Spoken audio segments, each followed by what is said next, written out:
ಓಂ ಶ್ರೀ ಗುರುಭ್ಯೋ ನಮಃ. ಹರಿ ಓಂ. ಸ್ವಾಮಿ ವಿವೇಕಾನಂದರು ತಮ್ಮ ನೆಚ್ಚಿನ ಶಿಷ್ಯನಾದಂತಹ ಮದರಾಸಿನ ಶ್ರೀ ಅಳಸಿಂಗ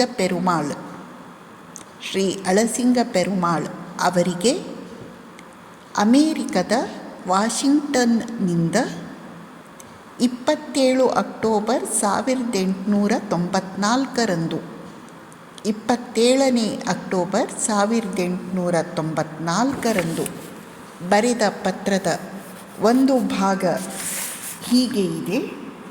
ನನ್ನ ಮಗು, ಪ್ರೇಮ ಎಂದಿಗೂ ಸೋಲುವುದಿಲ್ಲ.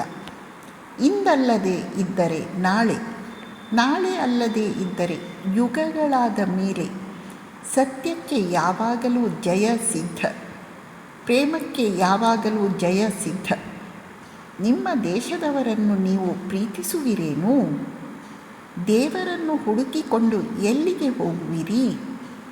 ದರಿದ್ರರು, ದುಃಖಿಗಳು, ನಿರ್ಬಲರು ಇವರೆಲ್ಲ ದೇವರಲ್ಲವೇನು? ಏತಕ್ಕೆ ಅವರನ್ನು ಪೂಜೆ ಮಾಡಬಾರದು? ಗಂಗಾ ನದಿಯ ತೀರದಲ್ಲಿ ಬಾವಿಯನ್ನು ಏತಕ್ಕೆ ತೋಡುವುದಕ್ಕೆ ಹೋಗುತ್ತೀರಿ? ಪ್ರೇಮದ ಅನಂತ ಶಕ್ತಿಯಲ್ಲಿ ನಂಬಿಕೆ ಇಡಿ. ಈ ತೋರಿಕೆಯ ಕೀರ್ತಿ ಗೌರವ ಯಾರಿಗೆ ಬೇಕು? ವೃತ್ತಪತ್ರಿಕೆ ನನ್ನ ವಿಷಯವಾಗಿ ಏನು ಹೇಳುತ್ತದೆ ಎಂಬುದನ್ನು ನಾನು ಸ್ವಲ್ಪವೂ ಗಮನಿಸುವುದಿಲ್ಲ.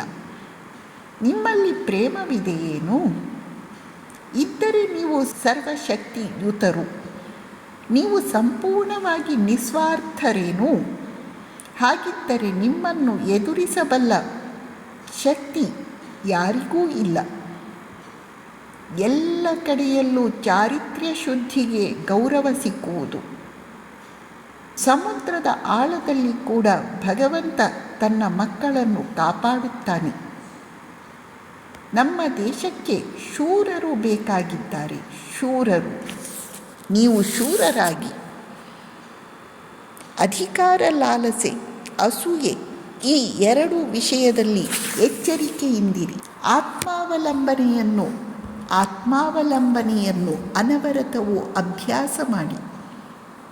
ನನ್ನ ಮಗು, ದೇವರಲ್ಲಿ ನನಗೆ ವಿಶ್ವಾಸ ಇದೆ, ಮಾನವನಲ್ಲಿ ನನಗೆ ವಿಶ್ವಾಸ ಇದೆ. ಸಂಕಟದಲ್ಲಿ ನರಳುವವನಿಗೆ ಸಹಾಯ ಮಾಡುವುದರಲ್ಲಿ ನನಗೆ ವಿಶ್ವಾಸವಿದೆ. ಮತ್ತೊಬ್ಬರ ಉದ್ಧಾರಕ್ಕಾಗಿ ನರಕಕ್ಕೆ ಬೇಕಾದರೂ ಹೋಗುವುದಕ್ಕೆ ನಾನು ಸಿದ್ಧನಾಗಿರುವೆನು. ಎಂತಹ ಅದ್ಭುತ ವಾಕ್ಯಪುಂಜಗಳು ಇವು! ನಮಸ್ಕಾರ.